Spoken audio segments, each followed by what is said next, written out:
Distributors from the GCC are highly active when it comes to scouting molecules. But there's a common disconnect when it comes to scaling. We often hear they propose to buy 10,000 packs in the first year, and manufacturers instantly lose interest. Why? Because they're used to handling much larger quantities, often expecting 30,000 packs or more for the first batch.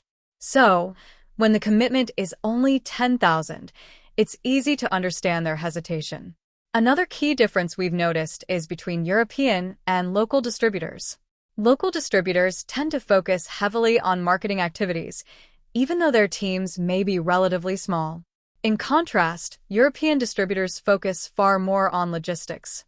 In the region, advanced logistics technology is missing. There are no warehouses where drones are fulfilling pharmaceutical orders yet.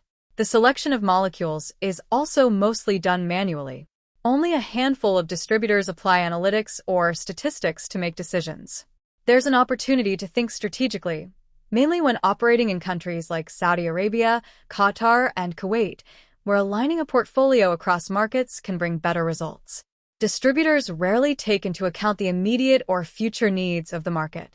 There's often a focus on molecules already in demand, which points to apparent gaps in the drug supply chain. However, we also recommend that distributors think beyond the obvious. For instance, we face shortages of anesthetic molecules and products in the diabetic profile. To illustrate, Saudi Arabia has 33 registered insulin preparations and analogs, while countries like the Netherlands and Austria, despite having smaller populations, register 160 and 136, respectively. The prevalence of diabetes is comparable, if not worse, here, given the lifestyle factors. Yet, these gaps remain underappreciated. There's a clear niche for distributors willing to address these underserved areas, and I would strongly encourage those aiming for growth to diversify their portfolio with various molecules. Many believe the market is saturated, but the reality is that it's far from being fully supplied.